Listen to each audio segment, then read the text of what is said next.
Then there's Kiev's new force, the National Guard, a 1,000-strong military group loyal to the interim government, completely independent of the army and police. And as RT's Paula Sleer reports, at the moment it's rather unclear exactly what their purpose is. Glory to Ukraine! Glory to heroes! Glory to the nation! Death to enemies! New recruits eager to fight, responding to Kiev's call for 20,000 men who are prepared to serve, perhaps even on the front line. You can never predict, maybe for war. Kiev's leaders are putting together a National Guard, an alternative to the regular armed forces. Their goal? To drown out voices of dissent. Most volunteers have battle experience. Most of them protected the rights and freedom of the citizens of Ukraine at the Maidan.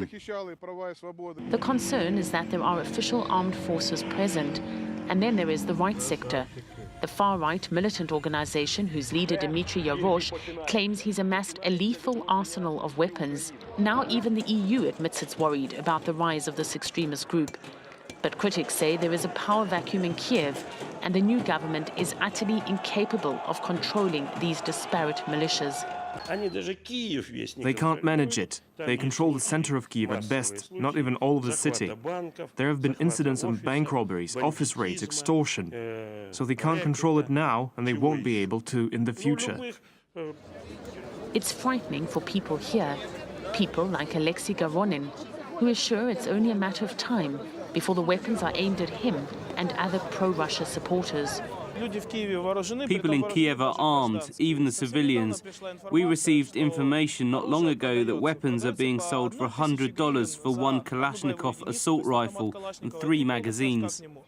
We called the National Guard recruitment office in Donetsk and found it's pretty easy to sign up. You sign a contract for 3 or 5 years.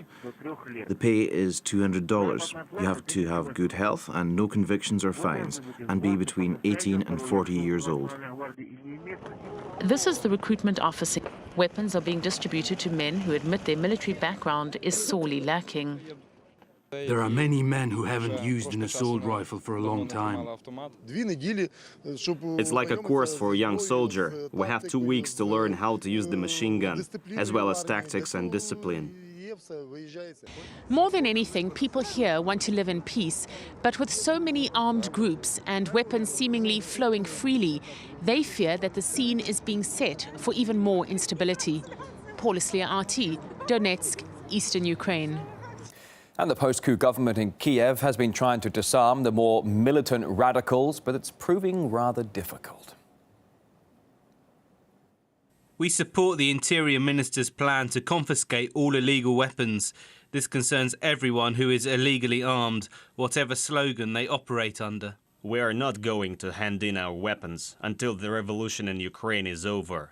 Those who took up arms during the revolution aren't going to give them up easily. Kiev, with its coffers almost empty, has reportedly secured a fleet of vehicles for its new National Guard. 50 brand new trucks, and they didn't cost a penny because they were apparently stolen in an armed hijacking by the ultra-nationalist right sector. Here's RT's Ryan O'Neill. Russian truck manufacturer Kamaz is crying for help after a convoy of around 50 of its trucks were seized by armed groups calling themselves the self-defense groups of Maidan. Gunmen threatened to open fire and insisted that if Russia is trying to seize territory in Crimea, then they have the right to seize Russian property, including these vehicles. Kamaz tried to explain that these vehicles aren't Russian property and in fact belong to clients in Kazakhstan.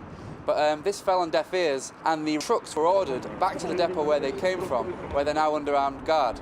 Kamaz is viewing this as nothing short of theft and has asked the Russian Foreign Ministry as well as the Ukrainian Interior Ministry to try and help resolve the situation, but to little effect so far. The situation exemplifies what many feared would happen: a lack of law enforcement and government authority, and now open banditry taking place across the country. And what's more, it's now being reported that these trucks will be handed over to the National Guard, Kiev's new military formation, which is expected to be filled with many of the protest groups that we saw on Maidan.